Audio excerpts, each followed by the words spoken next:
विराटनगर विधानसभा क्षेत्र में राजनीतिक दलों के शीर्ष नेता कार्यकर्ताओं के साथ मीटिंग कर संवाद कर रहे हैं। भाजपा के राजस्थान चुनाव प्रभारी विनय सहस्त्रबुद्धे रविवार को जयपुर ग्रामीण के दौरे पर रहे। इस दौरान उन्होंने आतेला के निजी होटल में भाजपा कार्यकर्ताओं की मीटिंग लेते हुए चुनाव को लेकर चर्चा की।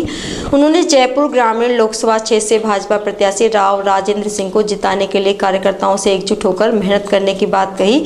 साथ ही सहस्त्रबुद्धे ने भाजपा सरकार की जन कल्याणकारी योजनाओं को आम जन तक पहुंचाने और बूथ स्तर पर मजबूती की बात कही।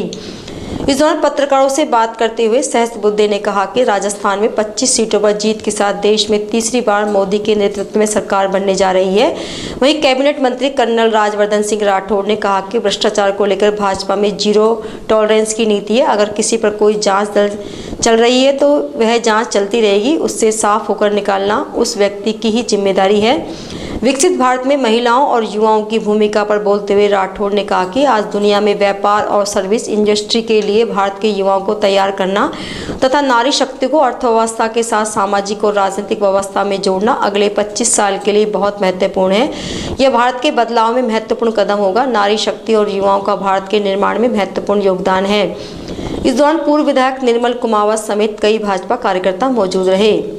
भारतीय जनता पार्टी हर चुनाव को बहुत गंभीरता से लड़ने के लिए मशहूर है और स्थिति कितनी भी अनुकूल क्यों न हो, हवा पार्टी के पक्ष में और प्रधानमंत्री मोदी जी के पक्ष में कितनी भी जोरों से बहती दिखाई दे, फिर भी हम चुनाव को एक चुनौती मानते हैं और ये मानते हैं कि ये अवसर है कि हम जनता के पास जाए, अपने किए काम का हिसाब किताब दें और फिर एक बार जनादेश के लिए प्रार्थना करें। आज दुनिया के अंदर जितनी भी व्यापार मान लीजिए या सर्विस इंडस्ट्री मान लीजिए, उसके लिए भारत के युवाओं को पूरी तरह से तैयार करना, भारत की नारी शक्ति को अर्थव्यवस्था के अंदर पूरी तरह जोड़ना, सामाजिक और राजनीतिक तौर से पूरी तरह जोड़ना, ये बहुत महत्वपूर्ण है अगले 25 साल के लिए।